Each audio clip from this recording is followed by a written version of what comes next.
Hi, welcome back to my channel. Today I'm going to be doing something a little bit out of the ordinary. I'm not actually going to be making anything.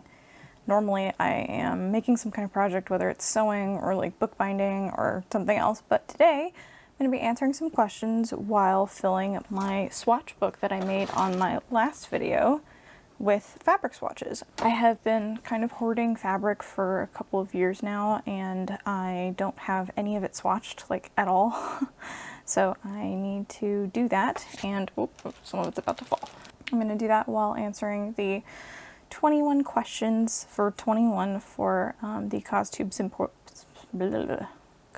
Symposium that we're having in August, which is in 3 weeks.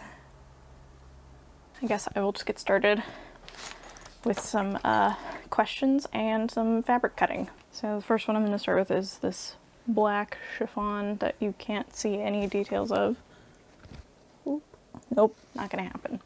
So the first question is, what is your favorite genre of costuming?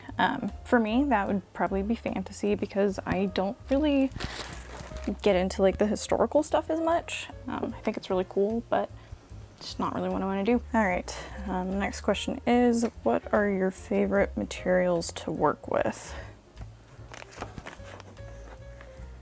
Well, this one is silk, and so far it's being a huge pain in the butt cutting it, so maybe not silk. No, it's just because it's chiffon and it's super lightweight. Really like working with cotton, just because it's really easy to work with. So we've got, it's like a stripy situation. It's actually really cool. Yeah, so I really like working with cotton.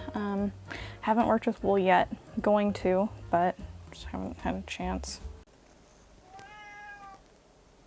That would be Gnar. Gnar. Gnar. Okay, next question. Which of your projects are you the proudest of?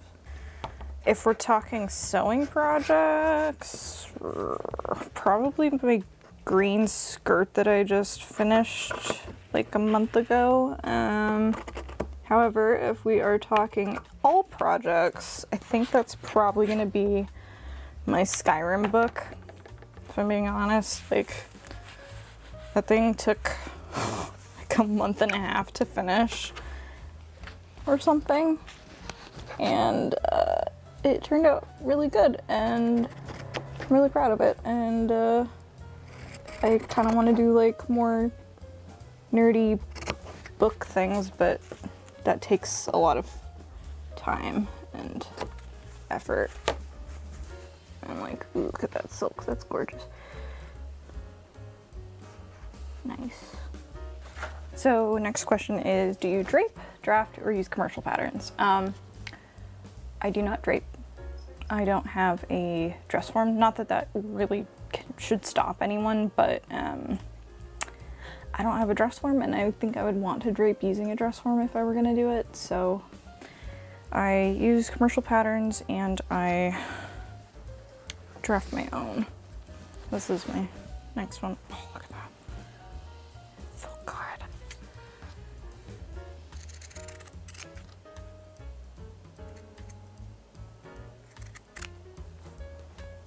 Are you team cut or team trace when it comes to pattern paper and pattern pieces? If it's like a vintage pattern, I'll trace it.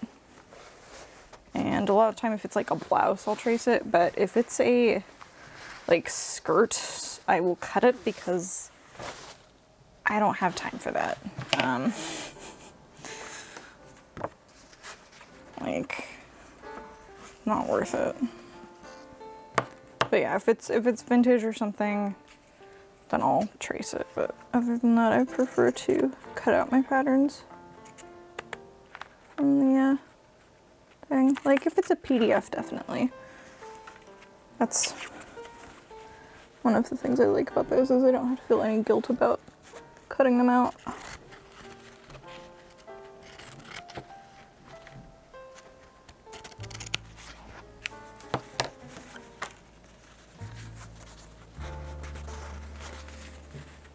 This is a really, really pretty, really pale gray silk that refuses to go in focus.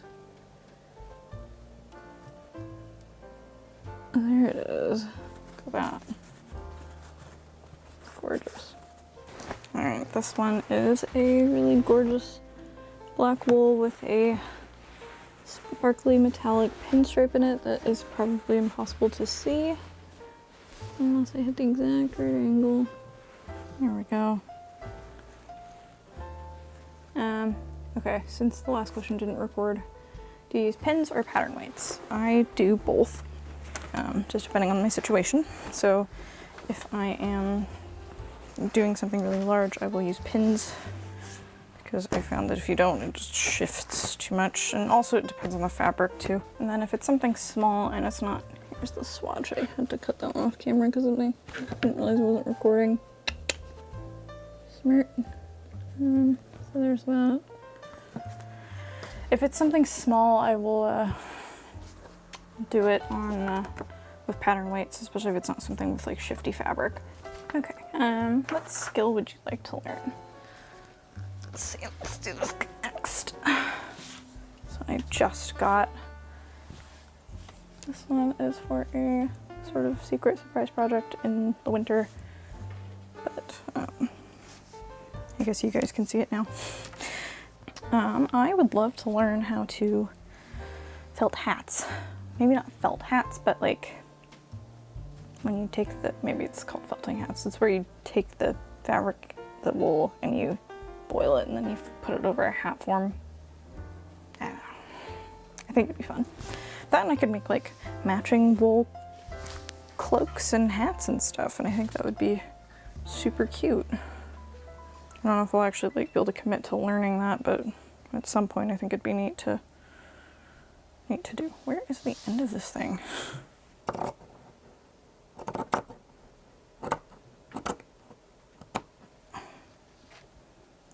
I get just a little bit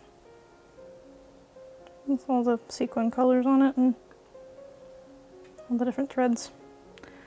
Okay, now for one that's a little awkward. How many pieces are in your UFO bin? Actually only 2. I'm shocked, but I have 2, oh boy. I have 2 pieces that have some unfinished seams on them. It's not too bad. It's not like that much, which I'm actually really proud of, but I'll do some linen next. Sometimes I don't finish my seams for projects that I do on here until after the fact. Shh, don't tell anyone. You gotta get it as close to done as you can sometimes, and sometimes internal seam finishing doesn't always happen. I think it's normal. So if you have things that you have almost done, but the only thing that's not done is the seam finishing, don't feel bad about it, because I think everybody does that. Yeah, it's just a really nice mid-weight linen. Gonna make a skirt out of it. Which era or genre would you still like to make a costume of? I want to make a Lord of the Rings costume. It's not an era or a genre and I don't care. I want one. I'm gonna have one. Or 5. Just depends on what I end up coming up with. R1 is definitely one of them. Her dark blue dress. Well, I guess it's like a mid blue. And then I think it'd be really fun to do some like Aragorn style stuff, because then I can play with armor and swords. Okay, next one. I just got this in the mail literally today? Maybe yesterday? I don't know. I don't even know what day of the week it is anymore. It's one of the Joann's customizable fabrics. It's my first time getting one from them, and it's actually really, really true to color. Check that out. It's really cool. I did a custom color on this one. This is not the one that they have shown on the site. I picked a very specific color, and I think it's actually really close. So if you are wanting to try it, I say give it a shot. It did get a cotton sateen, and it's actually, it's soft, but it's not the softest, just FYI. Next question is, oh boy. How has the pandemic changed what you sew or craft? Well, initially it was like 50 masks, just like a lot of other people. I did them for my whole family.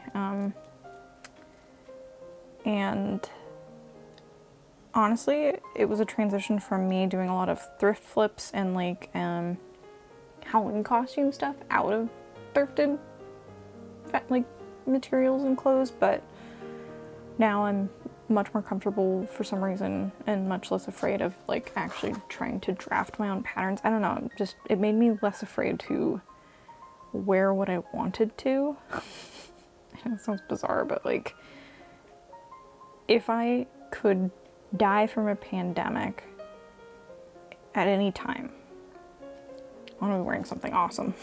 It's like, what is that? The thing people always say, like, whatever you die in is your ghost outfit forever. I mean, I'm fine with it being like a t-shirt, but like, also if it was like an awesome dress or something, then it's fine with me. Next question is, what did you do or learn in the past year that you are the most proud of? Pattern drafting, probably. I'm weirdly comfortable with it now. Probably more comfortable than I should be. But I've done it 3 or 4 times now and like, I'm not worried about it. It's really bizarre, honestly. But yeah, probably pattern drafting. And then if we're talking not sewing, then bookbinding with leather. That was something I always wanted to do, but was afraid to.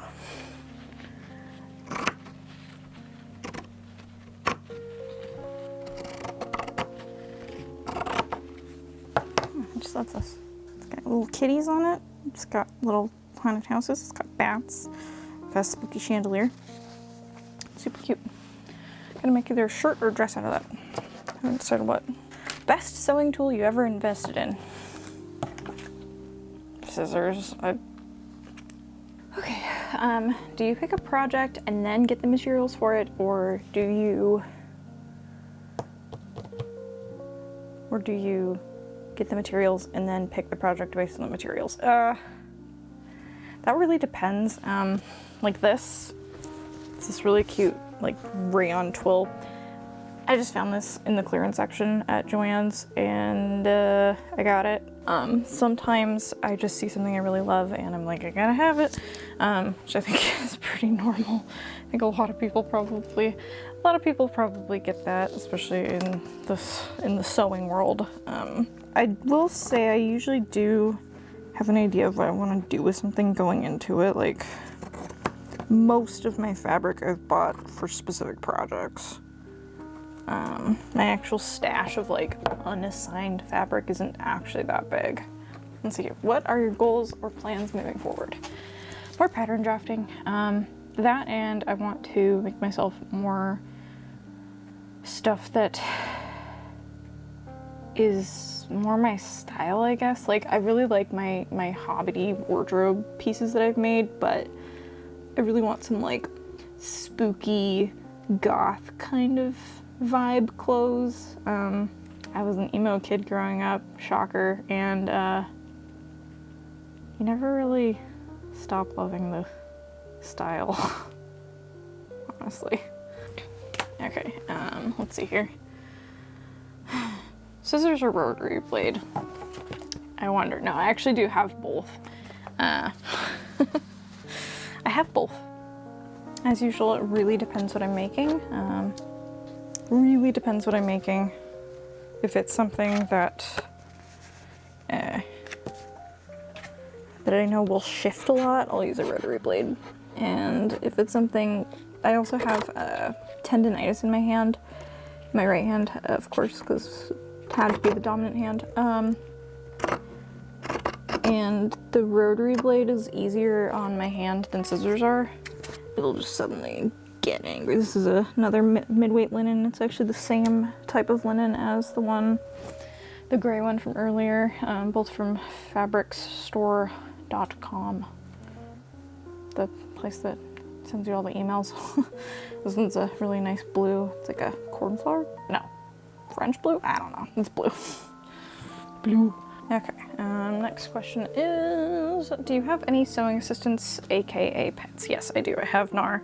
I will try to insert some footage of him here, but he's currently taking a nap next to a messy corner of our house, and I don't really want to film it, so maybe I'll just stick a picture. I don't know. We'll see. Let's see here. Okay, here we're gonna do some controversial stuff. Do you sew over your pins or do you take them out as you go? If I'm using my fine like silk pins, I sew over them.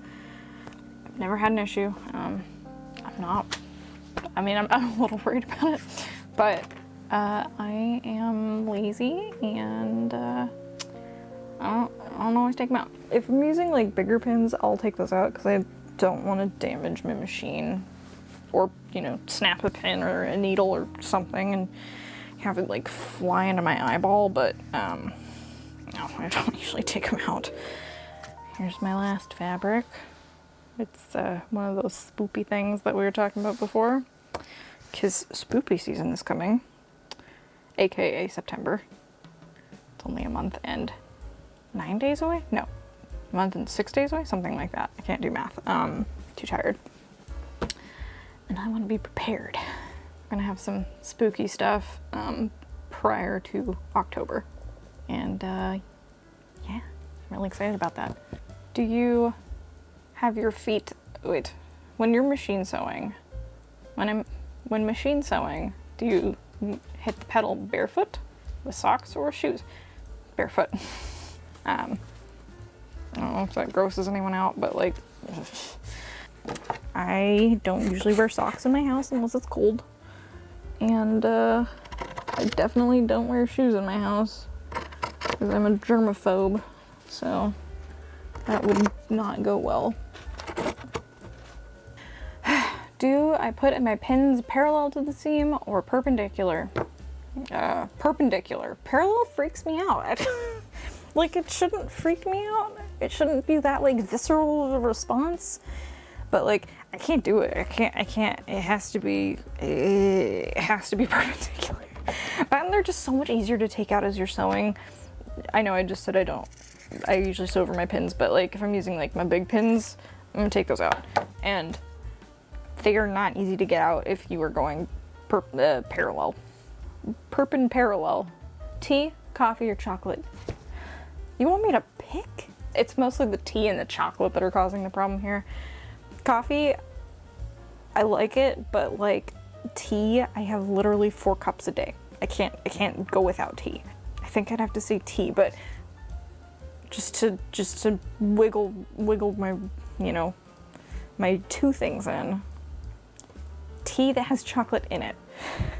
And then I can have both. And lastly, what do you like to watch or listen to while sewing? Usually music. I like those like ambient music things where they're like music from movies and stuff, and they've superimposed like sound effects over them, and it's all the music's on a loop. It's really relaxing, and I love film scores.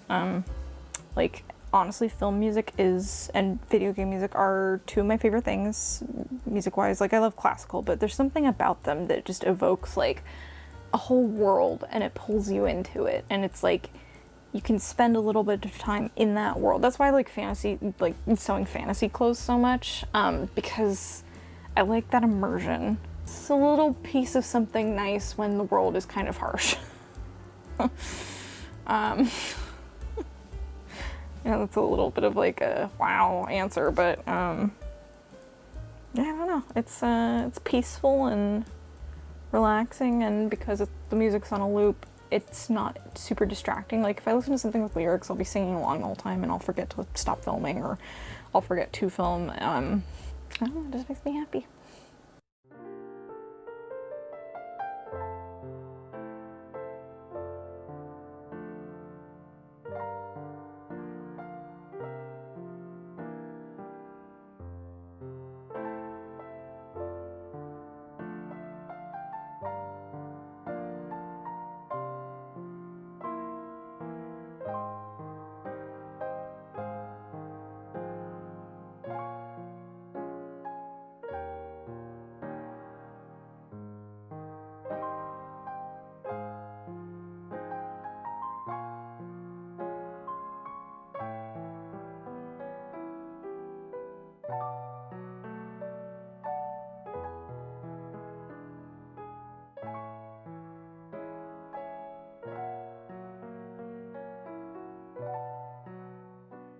Well, I enjoyed answering these questions and cutting up some swatches, so a lot of fabric. If you enjoyed this whole little chatty whatever, then go ahead and subscribe, and I have some more, as I said, spooky and like maybe sort of gothish content coming up, as well as some projects that I am doing for the Costube Symposium, which I believe starts on August 19th. I'll put a little bit more information on that, and I'm going to be doing some fantasy themed things for that, so stay tuned, and I will see you next time. Bye!